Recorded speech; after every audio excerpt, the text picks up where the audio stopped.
Touto, buenos días. Buenos días a todas, buenos días a todos. Don Manuel, ¿ya tiene usted peladas las uvas? Las como sin pelar. Las come sin pelar. Bien. Bueno, ¿y preparado el vestido de fin de año para salir a dar las campanadas en Radio Clara? Por supuesto. Por supuesto, ¿no? Sí. Cuéntenos algún detalle, alguna cosa de su vestido, ¿cómo va a ser? ¿Va a tener pedrería de algún diseñador especial o algo? Lo más seguro es que las tomo en pijama ya. En pijama, ¿no? En pijama y en bata de cuadros, ¿no? Sí. Bueno, pues aquí estamos en el último programa del año y el primero del año que viene, vamos a decir, porque esto luego se escuchará cuando se escuche. Y bueno, pues digo yo que, hombre, pues toca hoy ir un poco más relajados y también pues un poco con el ajetreo de los preparativos del fin de año para que los haga, que es la mayoría de las personas, a fin de cuentas, no dar mucho la turra como me caracteriza a mí personalmente. Pero hombre, contar alguna cosa hay que contar, ¿no? Porque alguna cosa está pasando y alguna cosa va a pasar. Entonces, alguna cosita tenemos que contar hoy. Pues vamos a ello, Carlos. ¿Te parece? Claro, El primer tema que nos propones es la Nadala de la Dana. la Nadala de la Dana cantaban los manifestantes este pasado domingo pidiendo la dimisión del señor Mazón. Ajá. No me lo he inventado yo. Es que Sí, la sí, es imaginación, cierto. Cantaron alguna cosa de esas. Hay gente claro, para todo, en todos los sitios. claro. Hombre, la imaginación, no sé si tú has ido a alguna de las 3 manifestaciones que ha habido. Yo he Sí, estado en 2 sí. y la imaginación de la gente es impresionante a la hora de establecer eslogans más allá de Manzana Picasen, ¿no? Eh, No hace falta o, mucha imaginación para cantar una Nadala en Navidad. claro, claro, pero yo Fuera Julio. creo que era bastante, quiero decir, eso es un eslogan que yo creo que está bien, bastante bien traído, no más allá de lo obvio, porque, claro, si estamos haciendo el último programa de 2024, a efectos nacionales, y hablo nacionales, no solo locales, el evento más importante que ha sucedido durante el año 2024, para mí, sin duda, ha sido la catástrofe de la Dana en Lorta Sud, en Valencia, ¿no? Yo, por supuesto, no voy a contar nada que no sepáis todos los días con testigos directos, además, ¿no? En Sedaví, en el Parque Alcosa, en el Fafar, etcétera, etcétera. Estáis contando aquí en Radio Clara, pues, lo que está pasando allí, en las zonas afectadas, en la cronología, la lucha partidista, en relación a la utilización de las responsabilidades, exigir de la Dana, ya es de sobra conocida. Pero, hombre, alguna cosa, yo creo que como resumen fin de año, sí que conviene mencionar, un poco pensando en el horizonte que se avecina, ¿no? Sí. Y creo que el hecho de que acudieran 80.000 personas el pasado domingo a manifestarse, primero fueron en la primera 130.000, siempre según datos oficiales de la delegación de gobierno, que ya sabemos que seguro que han sido muchísimos más, pues ya sabemos que siempre tira para abajo, da igual el signo político que tenga a la hora de contar manifestantes, tanto dron y tanto helicóptero, y luego resulta que nunca se ponen de acuerdo, ¿no? Bueno, después fueron 100.000, esta vez 80.000, algún titular he leído yo por ahí en el día de ayer, sobre todo, y el mismo domingo, pues como siempre ya tratando de desactivar la protesta, diciendo que la protesta contra exigiendo la dimisión de Mazón había perdido fuerza y, bueno, manipulaciones mediáticas de esas características que nunca faltan, pues al servicio naturalmente de la voz que les paga, es decir, de la voz de su amo, es decir, del Partido Popular, pues algún tipo de titulares de esta clase he leído durante eh, ayer y antes de ayer, ¿no? Pero yo creo que la interpretación que hay que hacer es justamente la contraria. Es decir, han pasado 2 meses, pasaron 2 meses el pasado domingo, eh, y hay una realidad absolutamente lacerante, que es de la que yo entiendo que mantiene encendida la chispa de la indignación no solamente de las personas afectadas, sino también de aquellas que de alguna manera empatizamos con ellas en su sufrimiento, que sea porque, o bien porque nos toca directamente a través de algún familiar o a través de algún conocido, o bien por una cuestión de mera justicia social, ¿no? Y esta verdad que es lacerante es la falta de eficacia de la administración española, da igual de qué signo, para hacer llegar las ayudas en el tiempo prometido, cuando se necesitan. Es decir, hay unas cifras, bueno, que dejan a uno a cuadros cuando se ve que de los 800 y pico millones de ayudas directas prometidas por la Generalitat Valenciana, y ayuda directa es algo tan sencillo como dígame usted dónde que se lo pago. Resulta que solo un 22% de esas ayudas han llegado durante estos 2 meses, cuando son ayudas directas.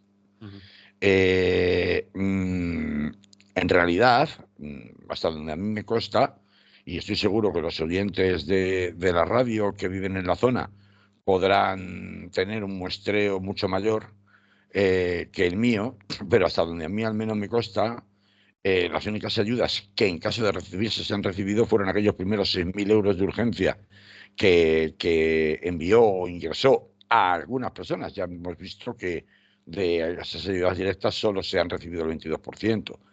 Pues algunas personas recibieron en las primeras 2 semanas, ¿no? Después de eso, la nada más absoluta. Claro, con 6.000 euros, como usted puede comprender, caballero, no se solucionan las humedades, no se vacía el fango del garaje, no se repone el mobiliario perdido y destrozado que ha habido que sacar a la calle y, por supuesto, no se recupera el coche. Con lo cual es manifiestamente insuficiente para el supuesto de que se haya recibido.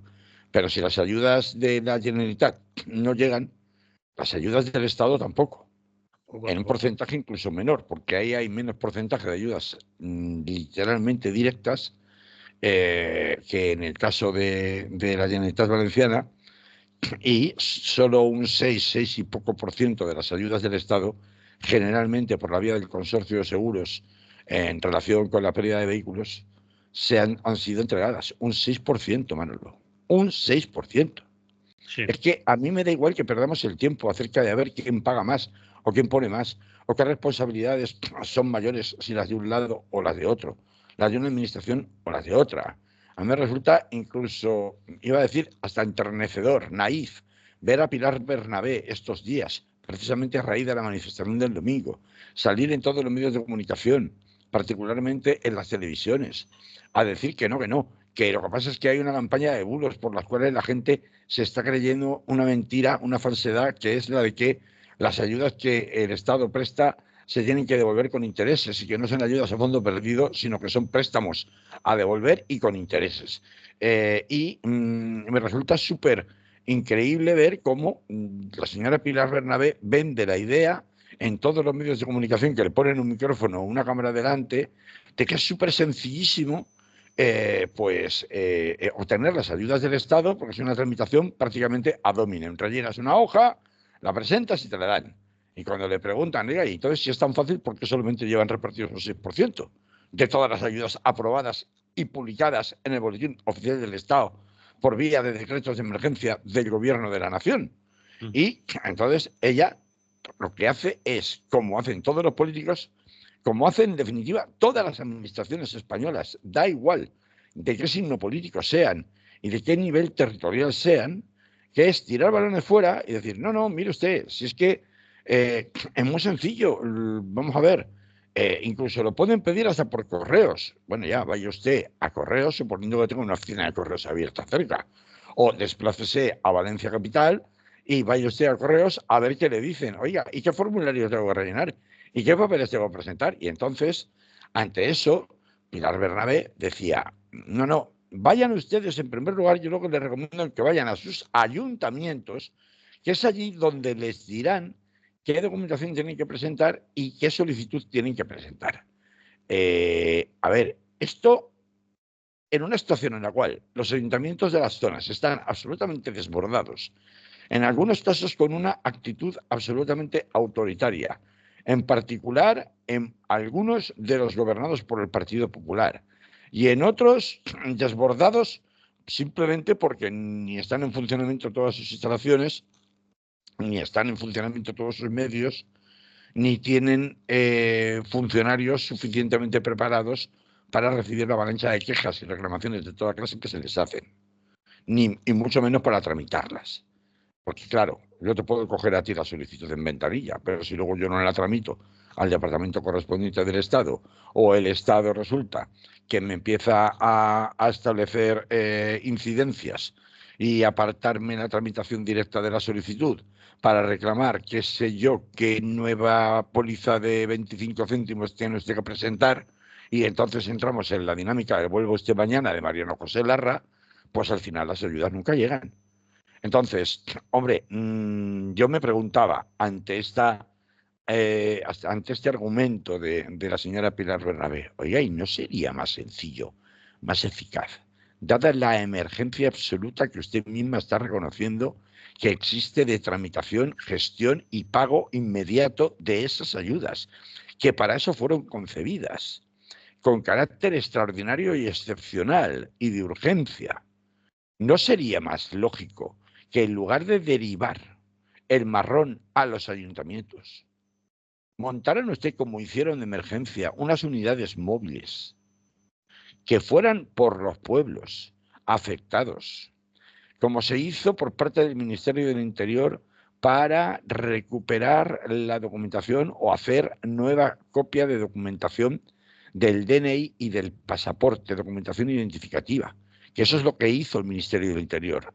Montar una especie de UBIs móviles que iban por los pueblos, donde la gente que hubiera perdido su documentación no pudiera identificarse después, pudiera recuperar el DNI, pudiera recuperar el pasaporte si le hacía falta, y expedían el DNI y el pasaporte prácticamente en el momento. ¿No sería más lógico plantearse, es decir, en vez de esperar que sean los ciudadanos los que vayan a la administración, que la administración está colapsada, la administración local, y no funciona, ser la administración del Estado la que vaya directamente al ciudadano? Pues no. Y claro, cuando entramos en esas dinámicas, en donde efectivamente todo se queda en palabras, porque al final el agujero de la administración de la administración del Estado, de la administración autonómica y de la administración local, a las que se les ven las costuras cuando pasan estas cosas.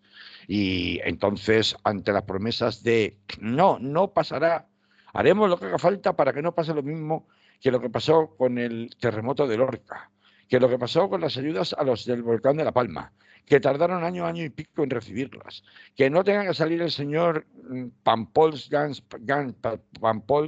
a decir que esto en un año y medio volveríamos a los niveles de actividad, digamos, que existían antes de la DANA. Y se encargó a continuación de añadir, no he dicho a los niveles ideales, he dicho a los niveles que había antes de la DANA. Es decir, que seguiríamos con los cauces inundables exactamente igual, que existiría construcción exactamente igual, etcétera, etcétera. Muy bien. Es que no estamos hablando de esto, señor Van Pols. Estamos hablando de cómo sobrevivo en medio de la peste que genera el olor fétido del fango que todavía está instalado en las casas y en las calles de la mayor parte de las poblaciones afectadas durante todo ese año y medio. ¿Me lo quiere usted explicar? ¿Y cómo sobrevivo sin ayudas económicas? Entonces, el tema de las ayudas, de la falta de capacidad y de eficacia en la gestión de las administraciones públicas españolas para hacer llegar las ayudas de emergencia cuando hacen falta, es decir, durante la emergencia, es lo que creo que es el gran fuego que va a permanecer encendido durante mucho tiempo, particularmente en las zonas afectadas, mucho más allá de que haya mayor o menor número de manifestantes en las manifestaciones que se vayan sucediendo. Pues, ¿cuál será la siguiente? ¿Al tercer mes? ¿Al sexto? ¿Una manifestación multitudinaria y masiva dentro de un año? ¿De qué estamos hablando? ¿Cuántas manifestaciones hacen falta para que los políticos entiendan que no pueden seguir derivando sus responsabilidades en otros niveles de otras administraciones, a ver si así eludo el bulto y me quito el marrón de encima? No sé cómo lo ves tú, Manolo, pero creo que este es uno de los puntos cruciales, la falta de eficacia en la gestión de las ayudas, más allá incluso, porque estamos hablando de un nivel de subsistencia, por tanto, más allá incluso que las exigencias de responsabilidades judiciales o de responsabilidades políticas al señor Mazón, a la Generalitat, al Partido Popular, a la señora Bernabé, a Pedro Sánchez y a quien haga falta, ¿no? No sé tú cómo ves esa interpretación que yo hago poniendo el foco en este punto como el punto central, que es el que provoca o mantiene encendida la llama de estas manifestaciones. Coincido contigo porque además tú coincides con las reivindicaciones de la gente afectada. Es una de las denuncias que están haciendo, que además el primer día aquí ya preveíamos que en unos meses estaríamos denunciando aquí, como estamos haciendo ahora y hemos hecho ya otros días, que no llegan las ayudas, que están tardando y dentro de unos meses o unas semanas veremos asociaciones de afectados reclamando que no llegan las ayudas y dentro de más meses más reclamaciones. Es lo de siempre. Sí, Ellos pero lo de siempre, pero no Manolo. lo solucionan porque la burocracia les puede. Y lo que en principio parece ser que el primer funcionario de turno acepta, después tiene que pasar por el segundo, después lo que se ha dicho que se va a, digamos, facilitar al afectado, pues tiene que ejecutarse, tiene que llegar el dinero, siempre falta, siempre hay más trámites. Ya lo Sí, verás. claro, pero Manolo, pero fíjate, eso siendo así, y antes he hablado yo de Mariano José Larra y la maldición española de con su administración pública de lo vuelvo usted mañana, Mm. siendo así, claro, contrasta todavía más, de forma más radical, cuando en cambio vemos la agilidad de los procesos de contratación de obra pública bajo el paraguas de la famosa reconstrucción, ¿no?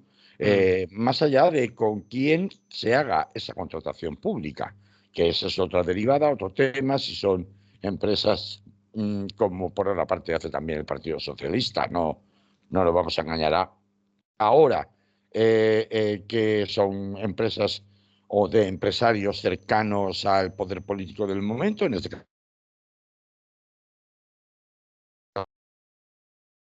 salpicadas o condenadas incluso en algunos casos por el caso Gürtel. Más allá de con quién se contrata, yo hablo de la celeridad de la gestión. Ahí sí que hay montones de millones circulando contra Estamos teniendo problemas, Carlos. ya, Te que se van a ir te pagando. Carlos, ¿me oyes? Se ha cortado Sí, 2 sí. veces la comunicación. No sé lo que Ah, pasa. pues no lo sé. Espero que se haya recuperado. ¿Se ha recuperado? Ahora sí, si no se vuelve a cortar, vamos a sigue. ¿Por dónde iba? Repite lo último que decías, que nos ha oído. Más allá de con quién se contrate, de que más allá de con quién se contrate, la cuestión es que toda esa famosa burocracia que parece que es que hace que sea como una especie de gigante con pies de barro, con el cual las ayudas nunca llegan o cuando llegan, bueno, pues ya el muerto se ha muerto, porque esto lo hemos visto en tantos casos, ¿no? En la ley de dependencia, lo hemos visto en las ayudas para la exclusión social, es decir, un nivel de ejecución en el pago de ayudas pues inferior al 50% respecto de lo presupuestado. Entonces, claro, que en el debate público, o mejor dicho, publicado por los medios, se insista todo el tiempo en no, es que he aprobado tantas ayudas. Es que lo puede usted ver en el Boletín Oficial del Estado, ya, oiga, pero ¿cuál es el nivel de ejecución? ¿Y en Eso qué tiempos? Y ese que es el eso contraste, perdón. No, que ese es el problema que te decía, el nivel de ejecución de lo que en teoría está concedido, se ha destinado a, porque claro, el Consejo de Ministros, la rueda de prensa, en el Consejo de Ministros de hoy hemos aprobado tropecientos mil millones de ayudas a los afectados por la DANA, disponibles desde ya, sí, pero ¿cuándo están en manos, en bolsillo o en cuenta corriente del afectado? Ese es Pues esta es la cuestión, pero sobre todo es algo más doloroso aún cuando se contrasta con la celeridad con la cual se hace la contratación de obra pública, que no digo que haya que ser, que haya que acelerar, pero es que, claro, esto lo que demuestra son las vergüenzas de la Administración. ¿Por qué es posible evitar las dilaciones y los retrasos en la contratación de obra pública, al margen de con quién se contrate? Y resulta que es imposible gestionar de una forma razonable, en un tiempo razonable, la ejecución de todas esas ayudas aprobadas. Entonces, esto que es, yo creo, el quid de la cuestión y que pone tristemente una vez más, lo que pasa es que, claro, otras catástrofes, pues en el número de afectados y en el número de perjudicados, en definitiva, pues han sido de una cifra muy inferior a la de la Dana. La Dana tiene unas dimensiones, bueno, que están en el número uno, no solamente de las catástrofes naturales españolas en su historia, sino que están entre las 10 primeras del año 2024 a nivel planetario. Sí. Entonces, la dimensión es tan grande que a mí no me sirve que se pueda sumar a la cola y ya está, y despacharlo de esa manera, de la ineficacia de la Administración española en la gestión de las ayudas en catástrofes anteriores, con todo el respeto a los afectados en el terremoto de Lorca o en el volcán de La Palma. No me sirve. Y no me sirve porque además supone un impacto brutal la falta de recuperación en el tiempo necesario de todos los sectores y familias afectadas en una zona tan amplia como es la zona afectada por esta Dana, del fatídico 29 de octubre de 2024, tiene un impacto en la economía nacional, su empobrecimiento nacional, que no es ni remotamente comparable al impacto en el Producto Interior Bruto nacional que tuvo la pérdida de productividad del sector bananero de la isla de La Palma a raíz de lo del volcán, o la pérdida de ingresos por turismo. O sea, ni punto de comparación. Y ya no hablo del terremoto de Lorca. Entonces, a ver, estamos hablando de otras magnitudes completamente diferentes. Y claro, ahí, pues en una clara demostración de este juego macabro que padecemos los ciudadanos españoles con las administraciones españolas, de pasarse los unos a los otros las responsabilidades en función de quién tiene o deja de tener competencias, que hemos visto en el vaivén político, ¿verdad? Que si la Confederación Hidrográfica, que si el CICOPI, que si la abuela fuma, pues también nos encontramos lo mismo, por ejemplo, a la hora de depurar responsabilidades en materia judicial, porque muy recientemente, tan recientemente como la semana pasada, hemos visto cómo finalmente el Tribunal Superior de Justicia de Valencia se lavaba las manos respecto de las 7 querellas que, contra el señor Mazón, respecto de las cuales la Fiscalía del Tribunal Superior de Justicia había informado favorablemente a su admisión, para decir que por una cuestión de competencia ahora es demasiado prematuro y sin dejar de considerar que efectivamente pueda haber materia de investigación penal o criminal, pero que le corresponde a un juzgado de instrucción, que es lo mismo que Pilar Bernabé, descargando la responsabilidad de la tramitación de las ayudas del Estado a los afectados por la Dana en los ayuntamientos, pues lo mismo el Tribunal Superior de Justicia haciendo exactamente lo mismo con un juzgado de instrucción, que pobrecito el juzgado de instrucción que le caiga semejante asunto, porque se va a colapsar por completo solo con este tema, y que sean ahí, como ha contado CGT, que por ejemplo han dicho que ellos van a acudir efectivamente al juzgado de instrucción perdón, y que en consecuencia de esto, bueno, pues cuando les llegue el momento ya intervendrán, pero que de momento todavía no. Bueno, pues entre los unos y los otros la casa sin barrer, y claro, esto es una sensación de abandono definitivo que curiosamente no se termina de reflejar siquiera en las encuestas, por abordar la tercera pata del banco, ¿no? No se termina ni siquiera de abordar o claramente plantear en las encuestas de intención de voto en la Comunidad Valenciana si hubiera consulta autonómica en este momento, ¿no? La encuesta más reciente, al menos de la que yo tenga conocimiento, que es del 9 de diciembre de este año, publicada por El País, hablaba de que sí, que el Partido Popular perdía 4 puntos, 4 puntos respecto a su intención de voto ahora, si se celebraran las elecciones, respecto a las que se celebraron en el año 2023, los mismos 4 puntos que gana Vox. Los mismos 4 puntos que gana Vox. Eso es lo que pierde el Partido Popular.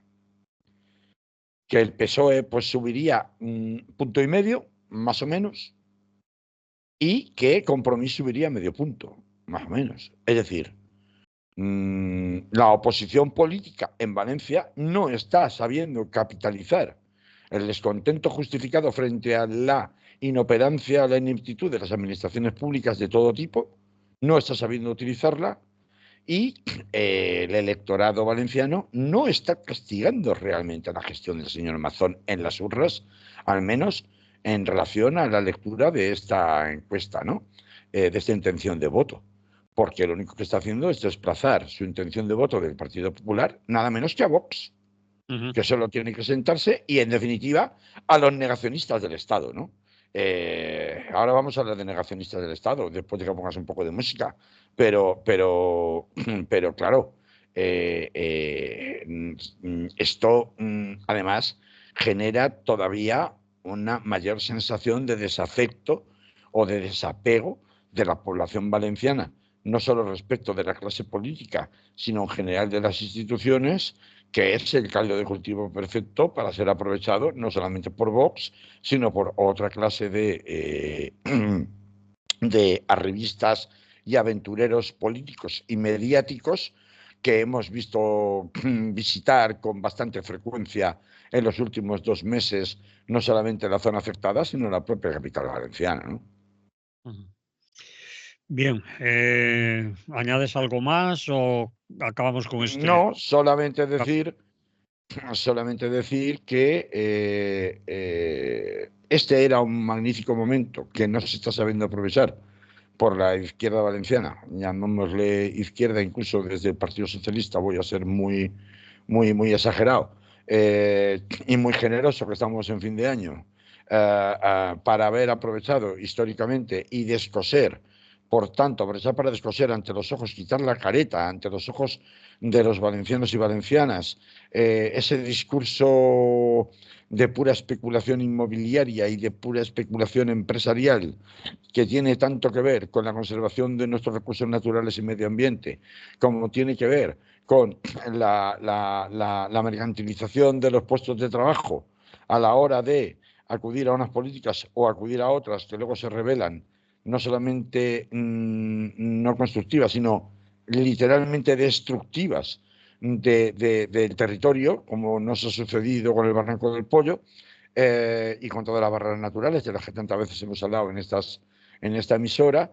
y que es una oportunidad que no se está sabiendo aprovechar ni desde la política institucional de izquierdas, y yo me atrevería a decir que tampoco, al menos no con el nivel que debería esperarse por parte del tejido social de izquierdas. De hecho, estas manifestaciones, esta era la tercera del pasado domingo, se tildan ya desde hace bastante tiempo como las manifestaciones de la izquierda, que son así porque están en la oposición, y probablemente no les faltaría razón. Si hubiera estado en el Consell, como presidente del Consell, el señor Chivo Puig, muy probablemente habría habido manifestaciones, pero desde luego serían de un signo bastante diferente, y quien estaría en la calle serían los que serían. Esto nos lo ha enseñado la evolución del 15M, todo lo que ha sucedido durante los últimos 10 años. Por tanto, esta sensación de oportunidad perdida y de caldo de cultivo perfecto para el florecimiento de discursos de desapego con la política en el buen sentido de la palabra y de implicación personal y colectiva en el bien común, pues es seguramente la peor de las conclusiones que nos llevamos de este año 2024 en lo que al panorama nacional, como hecho más determinante o más relevante, y que marcará además probablemente buena parte del año 2025, pues tengo que llevarme. Ahora vamos a hablar de otras cosas a nivel más internacional, pero sería un poco la conclusión que al menos yo no sé si la compartirán los oyentes y oyentas de Radio Clara, me llevo desde 2024 en relación con esta Nadala de la Dana, ¿no? Bien, pues vamos a poner aquí un poco de música y volvemos enseguida. Muy bien. Seguimos en Es lo que hay en Radio Clara y estamos hablando con Carlos Montouto. Nos quedan 15 minutos para charlar, Carlos, más o menos, para Muy que bien. Que si no nos dan las uvas, nunca mejor si, dicho. si no nos pillan. A ver, eh, perspectivas de 2025. Trump, China, Netanyahu, Erdogan, Venezuela, inestabilidad europea, etcétera. De eso quieres hablar a nivel internacional, de lo Sí, ¿de qué que nos espera? ¿Qué se histori- va a mover, no? En Mm, 2025.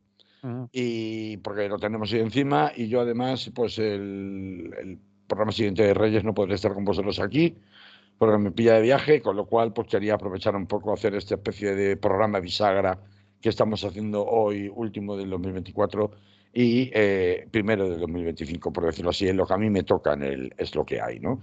Y bueno, claro, encima de la mesa tenemos ya de manera inmediata dos acontecimientos que van a determinar sustancialmente el año 2025. La primera es la llegada ya definitiva al poder, es decir, la proclamación como presidente de Donald Trump el día 5 de enero.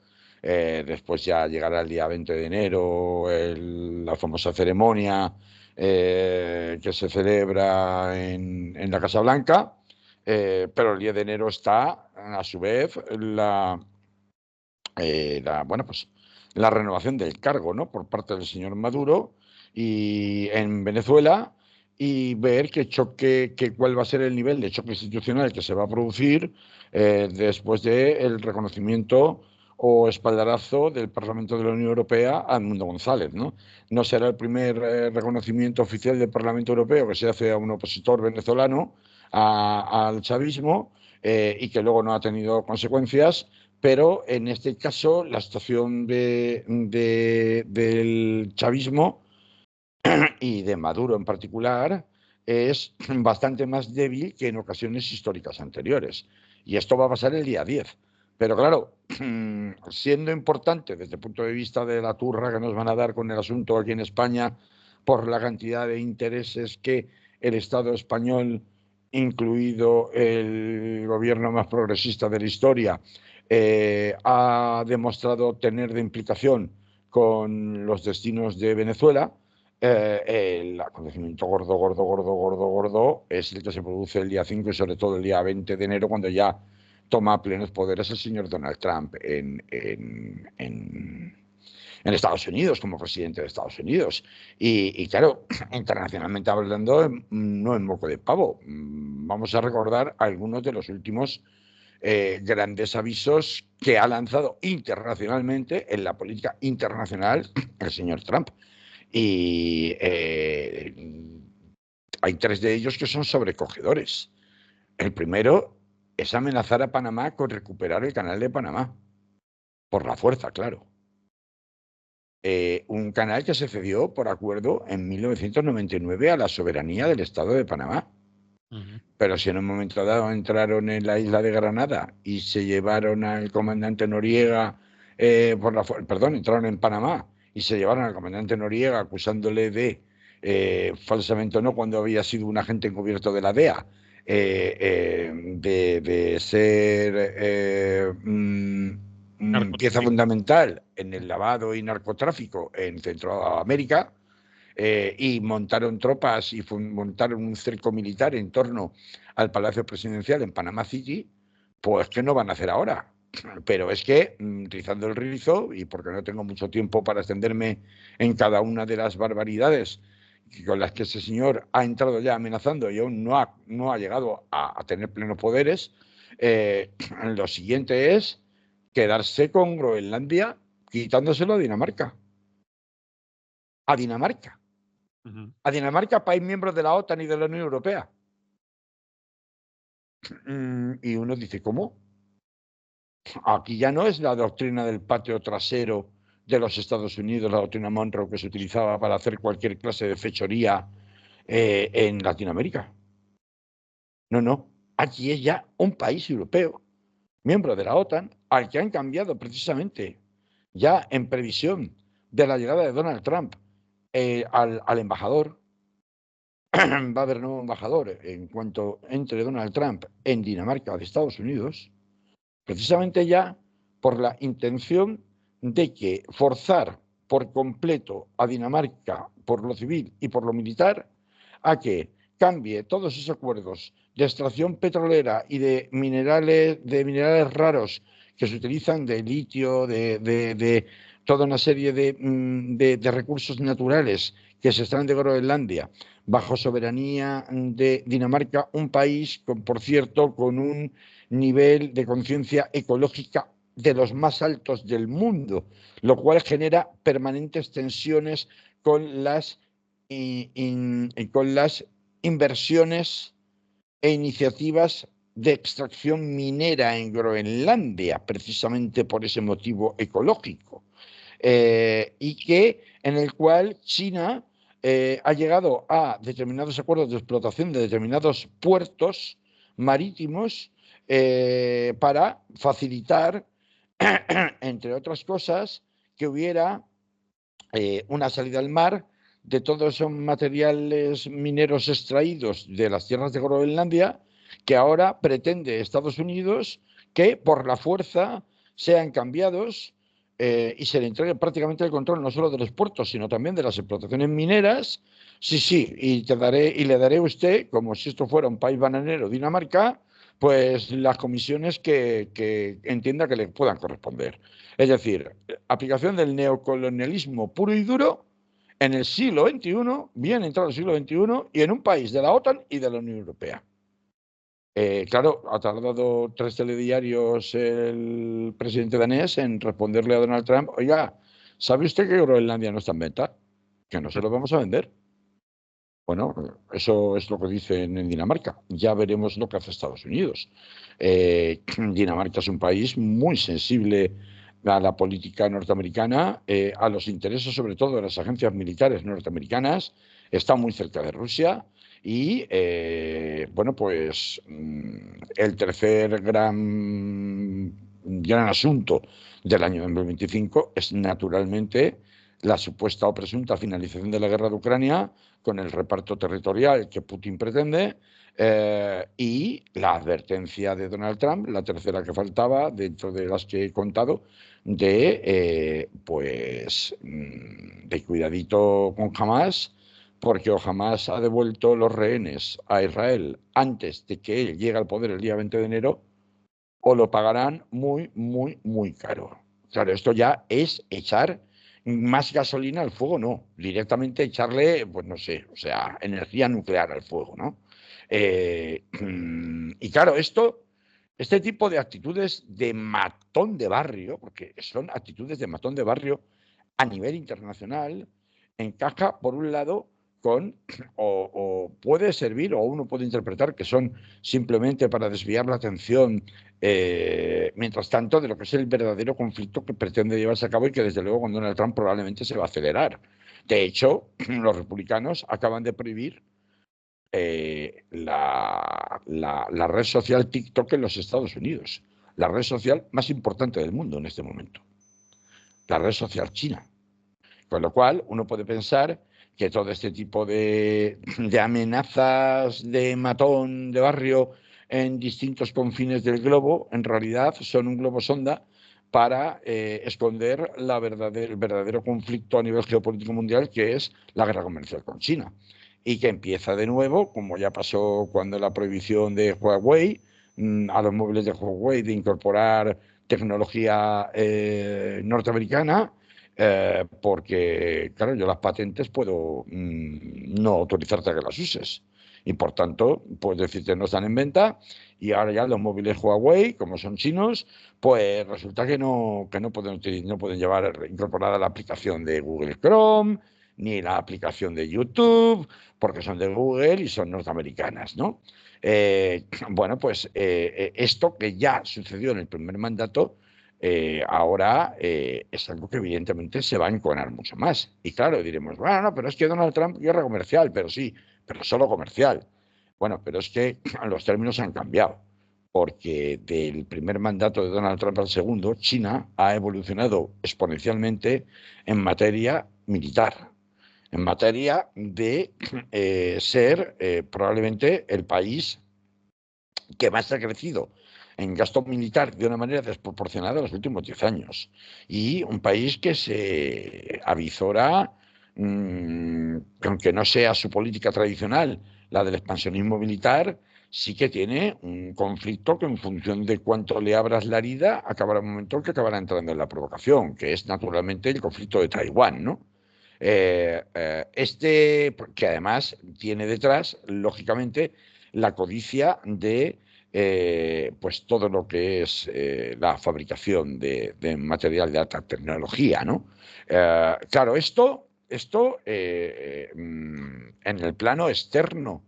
Y alguien dirá, bueno, pero en fin, Estados Unidos, la democracia más importante del mundo, tendrá mecanismos de control, como ya los tuvo en la primera legislatura, la primera presidencia de Donald Trump, ¿no? Pues eso pasó efectivamente en 2016, pero no es algo que vaya a pasar en 2024. Y de hecho, tanto es así que en la prensa internacional se habla ya del fenómeno de la gran rendición. Eh, Llega la hora de la purga trumpista, con el cerco al enemigo interno, entre comillas, como lo llaman los MAGA, con una exageración en la inversión del gasto militar y la amenaza a los países de la OTAN, que ya en su primer momento trató de 2016 a 2020 de ejercitar Trump aquí cuando venía a Europa, deportaciones masivas, millones sin seguro médico. Eh, ¿Qué es la gran rendición? Pues la gran rendición se ha visto este pasado mes con los invitados a Mar-a-Lago. Mar-a-Lago es lo que se llama ya la Casa Blanca de invierno de Donald Trump, la residencia privada en Florida de Donald Trump, eh, en donde a los invitados, entre ellos muy destacadamente el señor Milley, se les invitó a, con la mano en el corazón, empezar a cantar la versión fúnebre del himno nacional de Estados Unidos, Justicia para Todos, cantada por los encarcelados tras su presunta participación en la insurrección del 6 de enero de 2021 en el Capitolio. Y uno de ellos, uno de los muchos que cantaron, está el mundo al revés, ¿no? Es decir, el himno nacional es el himno de los patriotas y los patriotas son los que intentaron asaltar el Capitolio el 6 de enero de 2021. Pues uno de ellos es Mark Zuckerberg, el multimillonario y fundador de Facebook. ¿Y qué hace el Zuckerberg que en su momento, cuando precisamente la invasión del Capitolio prohibió o cerró la cuenta de Donald Trump en sus redes sociales, igual que hizo Twitter, igual que hicieron la mayor parte de las cadenas, ¿qué hace ahora?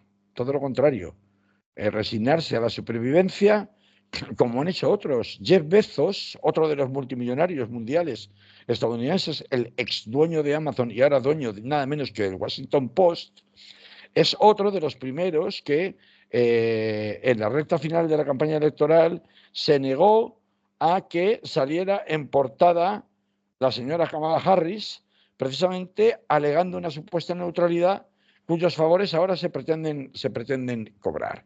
Es decir, directivos de tecnológicas, de medios de comunicación y líderes extranjeros están ahora mismo, han decidido bajar los brazos, resignarse a que el poder de Trump es omnímodo en Estados Unidos y, a diferencia de lo que ocurrió en 2016, no solamente no poner resistencia, sino de cantarle alabanzas, loas y alabanzas. Y claro, ante esta perspectiva uno dirá, bueno, ¿y el Partido Demócrata qué? No, pues el Partido Demócrata está descabezado, ni está ni se le espera.